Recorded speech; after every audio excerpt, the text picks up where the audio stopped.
Welcome to Wellness Rebranded. We know there's so much conflicting health and fitness advice out there. And you're tired of the senseless and toxic diet culture noise. You're ready to tune into your body, feel empowered around food, and focus on your true health and well-being. Welcome to the Wellness Rebranded podcast. We're the healing trio of your health and wellness anti-diet dreams. I'm Tara, personal trainer. I'm Elizabeth, registered dietitian and certified intuitive eating counselor. And I'm Maura, licensed clinical social worker. Together, we're pushing back on diet culture, hustle culture, and toxic positivity to help you practice genuine health-promoting self-care. So grab your water bottle, forget the rules, and let's start rebranding your wellness journey.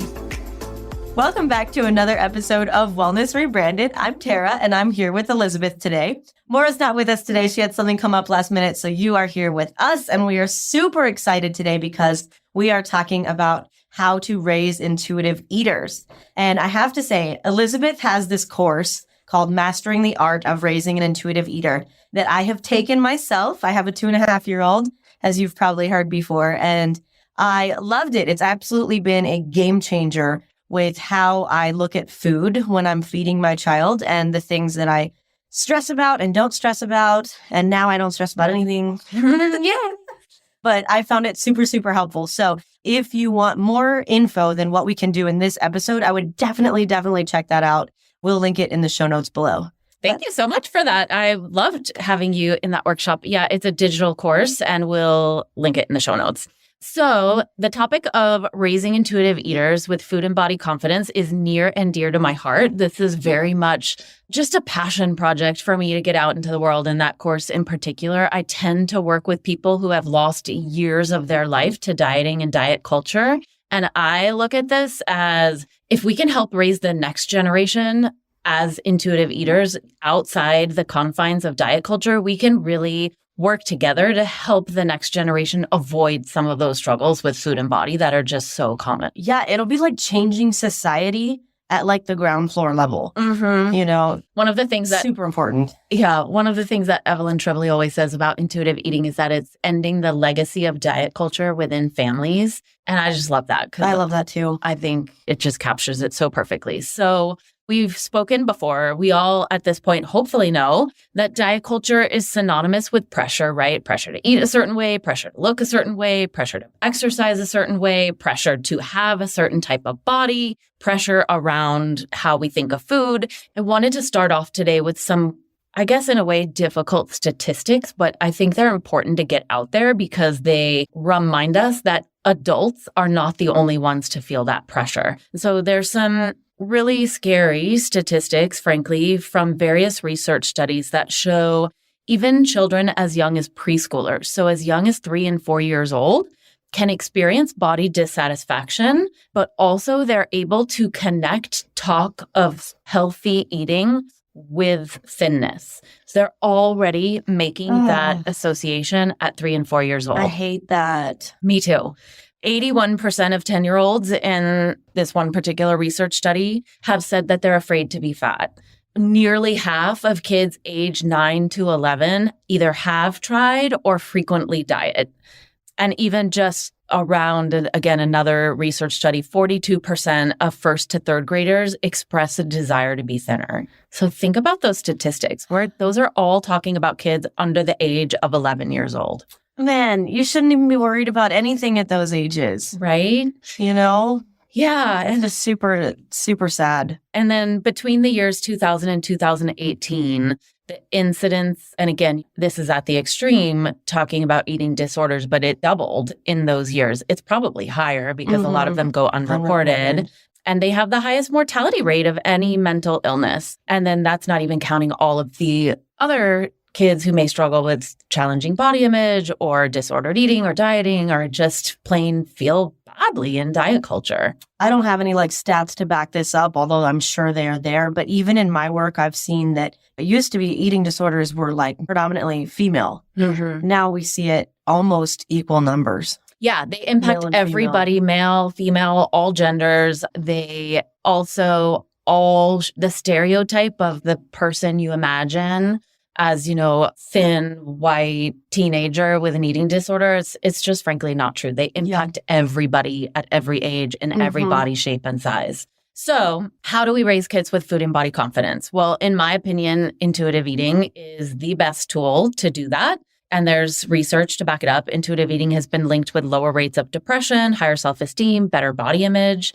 It also can reduce stress at mealtimes, encourage kids to eat a wider variety of foods, and just really is a much more positive, I believe, health promoting way of looking at food, exercise, and having a body for our kids. Totally agree. Obviously. That's why we're here. Yeah. So how do you do that? I want to start off a little bit differently, which is just to talk about the fact that we're all actually, with very few exceptions, we're pretty much all born intuitive eaters. And if you think about a baby, they cry when they're hungry, they turn away when they're full, and it's pretty difficult to overfeed a baby. They just simply won't take any more food. Likewise, when they get a little bit older, they start taking solid foods. They're still mostly listening to their bodies, eating when they're hungry, stopping when they're full.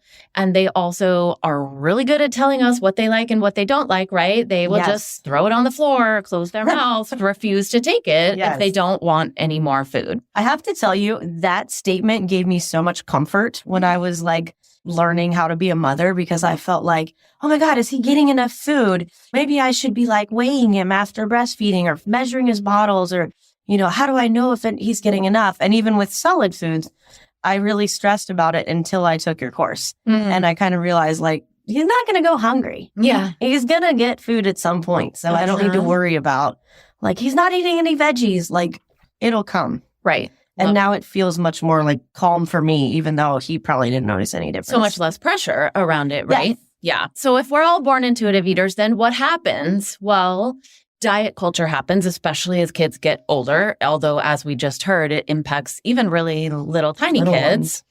But also some messages that we can get from our families in childhood can also pull us away from that innate intuitive eating ability.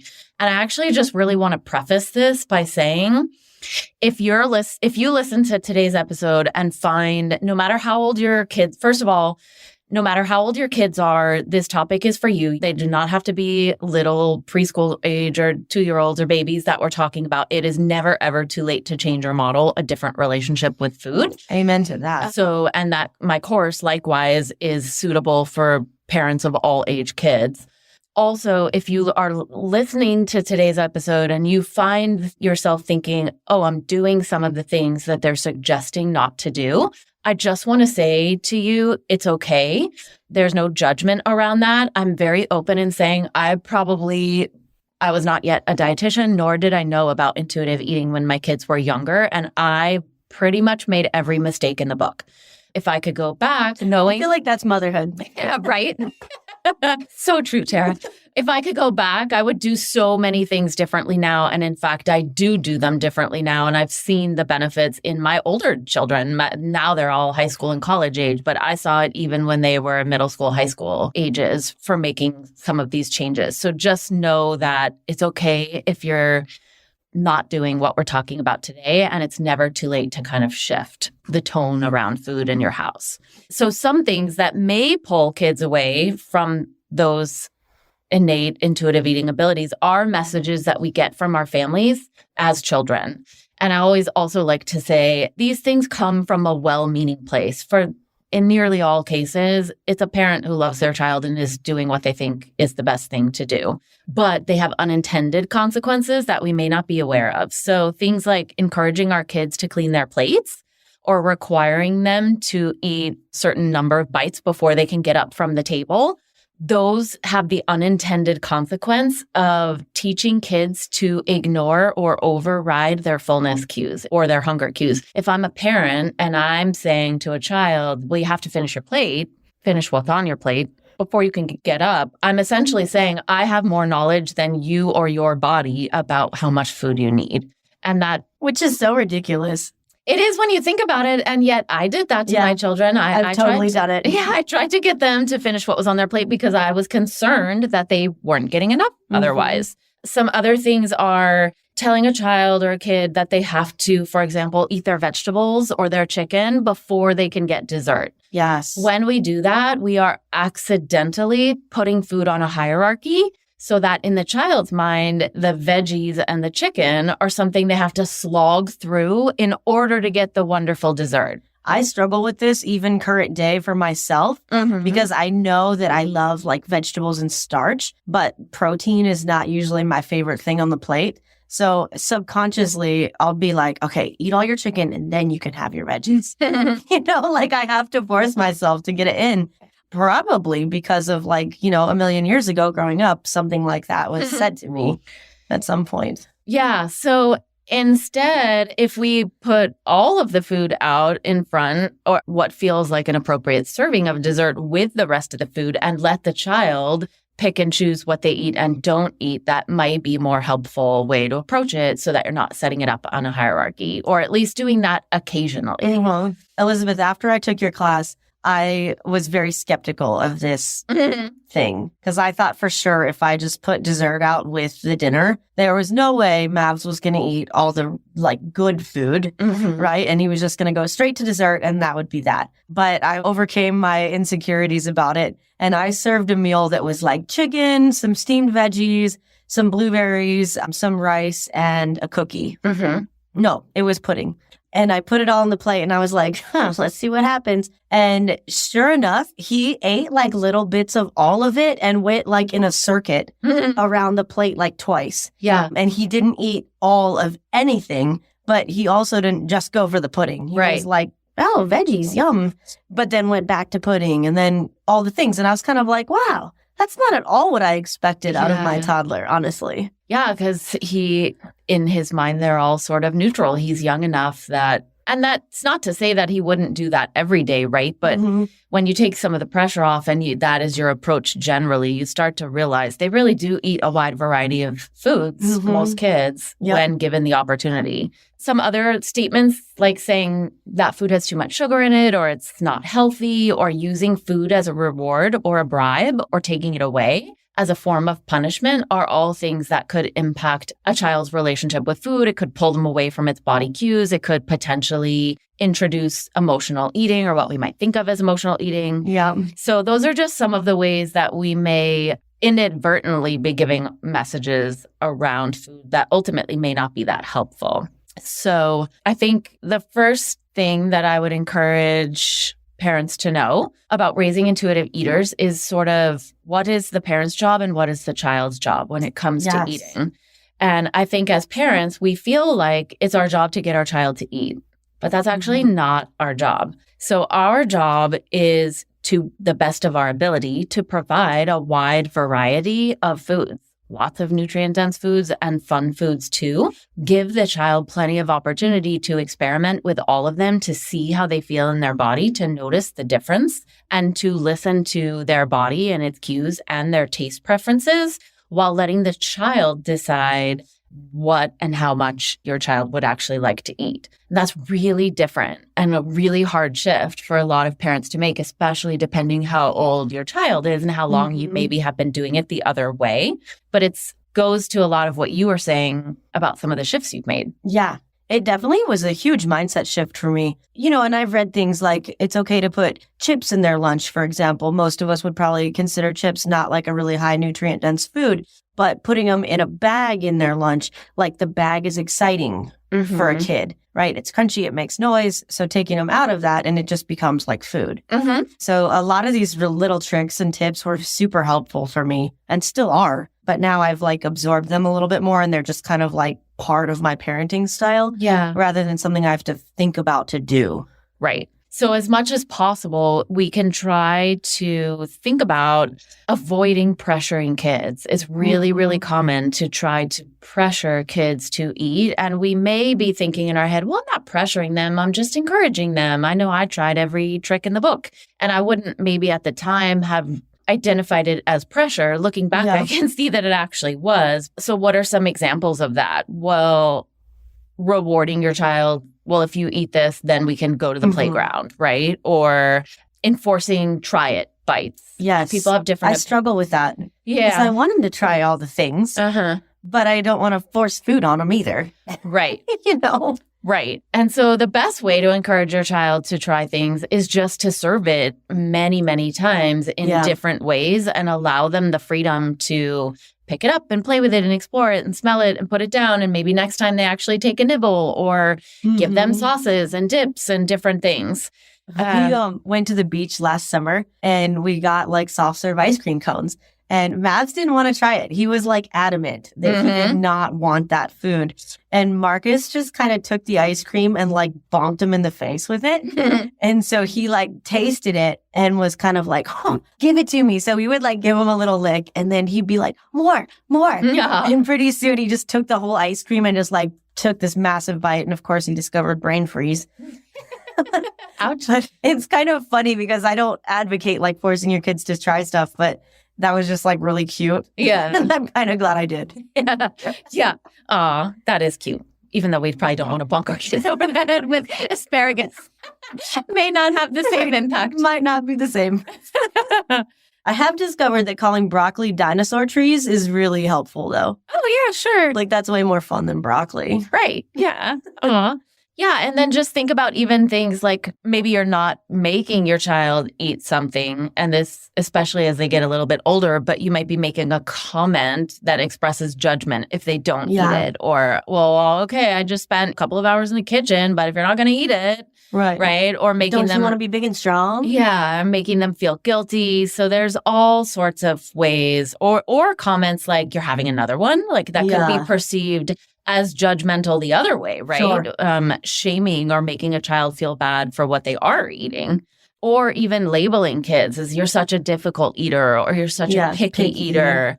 Things like that are just generally not very helpful. There's lots and lots of research to show that restrictive feeding practices are associated with more eating. So like when parents try to have very restrictive approaches to what foods they will or won't allow their kids to eat, the research shows that those childs tend to eat more and it's associated with increased weight gain. Not that I'm saying there's anything bad with that, but just shows the opposite of the effect. Opposite of what they're trying. And likewise, pressure to eat is linked with less eating and decreased weight gain. So I think that's one thing that is really eye-opening and helpful is like to know that those don't work anyway, right? We do them because we think we should and maybe that's what we were taught to do or we're genuinely worried about our child's, not growing fast enough or growing too fast or whatever it is. But it actually doesn't actually work. Yeah, the research shows it has the exact opposite effect. Yikes. So... Well, that's disheartening. Right. So that's one thing. And unfortunately, there's so many nuances to this. And I'm sure if you're listening and you have a young child, you're probably having a lot of questions come up. But but I tried it and like it didn't work. Or please don't feel guilty. Like I said, every mistake in the book I practically made. Same. But so I'm sure there are lots of questions coming up for you. We can't, unfortunately, maybe we could do another episode where we just talk about what's called the division of feeding responsibility. But for now, just kind of at a high level, that's one of them is just getting really clear on what's your job when it comes to feeding, what's your child's job when it comes to eating, and then where may you be putting pressure on your child without even realizing it. So looking at that would be a great first step. The next step is really what you might think of as developing your intuitive eating voice as a parent. So remember, intuitive eating it's weight neutral. It is compassionate because we want our kids to be compassionate towards themselves. And it really conveys trust in your child's food preferences and their body signals. And we want to avoid labeling foods. So we don't want to call them good or bad or healthy or unhealthy or clean or junk food to our children. And the reason why... Or to anyone. Right. I mean, in general, yes, I very much try to get out of the healthy, unhealthy mindset. Food is morality. Yeah, because it's morality. It's also black and white, and eating isn't black and white. And all foods really can fit in a health-promoting diet, unless, of course, you have a life-threatening allergy or a specific medical condition. But when we call them good or bad, kids can start to think of themselves as good or bad based on what they're eating. They can start to take on that identity, but also by avoiding labeling foods like that, it's free of pressure. It's not fear-inducing, right? Our goal is to keep food neutral. Food is just food. even when we say things like, well, it has too much sugar in it, or that has too many calories, or that's empty calories, or things like that are just generally not that helpful. It can introduce pressure. It can introduce kind of fear mongering. It can interfere with a child's relationship with food, where we want them to be able to listen to their bodies without the shoulds and the shouldn'ts and the guilt and all of that kind of stuff. I imagine this impacts their mental health too. Well, certainly your relationship with food and your body impacts your mental health. Totally. Yeah, absolutely. And I think it's easy to hear this and think, wait, is she just telling me to like give my kid whatever they want, whenever they want? No, because remember, you're the adult or the caregiver and you still get to decide which foods you put out, but hopefully you're just making it a wide variety and then allowing the child. And there definitely are going to be times when you have to say no to certain foods for various reasons. So maybe just think about how you say no. I really like the phrase, it's not on the menu right now. Oh, I like that phrase So too. it's not good or bad. It's not clean or junk. It's just not on the menu right now. Mhm. Or I hear you. That sounds like a really yummy thing. We're not going to have it right now, but I'll make sure we add it to lunch tomorrow, or I'll buy it at the grocery store next week. So I've been using that a lot. yeah. So when you do have to say no, think about how you can keep it neutral. If you can avoid blaming it on the food itself or your child or your child's choices. So instead of saying, no, you've had too much sugar today, or that food isn't good for you, can you keep it neutral so that it's more centered on it's not time for that, or we have to save that for another day, or we have to save that for so-and-so, or we're really into not yet in my house. It's a big phrase. Yeah, that's a good one. And I love that because it implies that We will, yeah, but not yet. right. Yeah. So that's just think about neutrality with food and how can you introduce more neutrality into the conversation around food, into how you're saying yes or no to your child. Another one is just to watch how you talk about bodies in your household. If you want to raise kids with food and body confidence, how we talk about and model approaching other bodies is really, really important. So can you let your child know that you love and accept their body just as it is without feeling like you need to change it? Make it known in your house that healthy bodies come in all shapes and sizes. Body diversity is real and beautiful. I really like the phrase, all bodies are good bodies. Me too. Think about how much emphasis you're placing on appearance. Instead of putting the emphasis on how a child looks, can you put it on like what their body allows them to do? Run, jump, We do play. this a lot in my house. Like, oh, you're so strong. Thanks for doing this thing. Mhm. You know, my son likes to carry the gallons of water to Mhm. various places in the house. Sometimes it's helpful, sometimes not. But having a strong body is like the big goal that we talk about in our home. Yeah. So put the emphasis on function, complement their personality or their hobbies or their strengths or their talents or Yeah. how much effort they put into something. There's so many things you can compliment a child on Mhm. or a human on. Right. How we look is like the least interesting thing about it. Yep. You know? And this would be a good time to say, if you want to learn more about how to make your home a diet culture free zone, we actually have an episode on that. Yeah. So you can go back and listen to that. One of and my favorites. get more specific tips about that. But also do what you can to normalize normal bodies. So call out media portrayals of bodies in age-appropriate ways. Think about how you can have those conversations and get your values around it out there instead of the media's or the outside narrative. You know, I'm not some sort of guru on this, but I noticed like Disney movies when I was growing up, the main character was always like skinny, gorgeous, The Little Mermaid, Aladdin and Jasmine, Beauty and the Beast, Cinderella. And now we're seeing movies that have a lot more like strong leads. You know, Encanto has a girl in it that's like super strong. That's awesome. You know, and she is sizable and she's not like the classic Disney princess. So I love to hear that. I'm out of the Disney phase of movies, so I'm maybe Yeah. not familiar with some I'm of not quite into it yet, but we're like dipping our toes in and I'm seeing the difference. I really am. So Okay, interesting. I'm 'cause- encouraged. Because I think the flip side of that is think about how the villains are usually portrayed. Ursula was like, Right? you know, The Little Mermaid is my favorite movie, and Ursula was like huge and mean and Yeah. And so think about the message that Right. sends to kids. And so even just sparking an age appropriate conversation about Yeah. that. Why do you think they did that? And isn't that kind of silly? And like, right.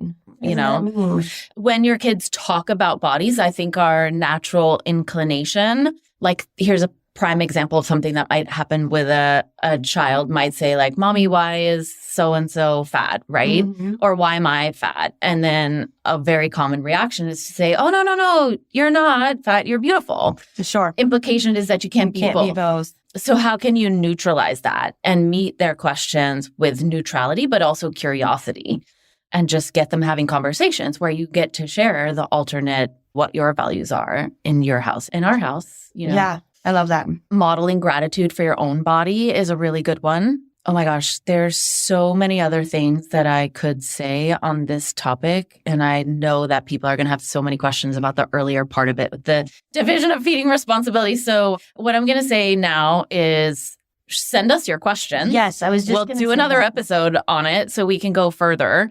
And I would leave you with the thought that the number one most helpful thing you can do to help raise your kids with food and body confidence is to consider your own relationship with food and your body, to examine your own biases, your own judgments, your own approach and beliefs around food and nutrition, because obviously we set the tone for our children. Think about how diet culture shows up in your home, how it's impacting you. And if you are making changes, just be upfront and let your kids know, you know what, maybe we used to call it that, but we're not going to anymore. And because now I know that all foods are good foods, for example, or whatever it is. So really modeling it is the best way to help your kids have a happy, healthy relationship with food, and learning what you can do to support that would be super helpful. I love it. Thanks so much. This was super informative. Yeah, you're welcome. Thanks so much for joining us for another episode of Wellness Rebranded. If you like the show and you enjoy listening to it, we would be so grateful if you would leave a rating and review on Apple Podcasts. It helps other people find the show and helps us spread the anti-diet whole health message. Thank you for joining us for this episode of Wellness Rebranded. If you found this helpful, please take a moment and leave us a review and share it with your friends. If you'd like to learn more about Maura, you can find her at her website, mauratani.com. If you want to connect with me, find me on Instagram at Tara DeLeon Fitness. To connect with Elizabeth, visit her at www.elizabethharrisnutrition.com. And while you're there, follow the link to join her Health and Healing with Intuitive Eating community on Facebook.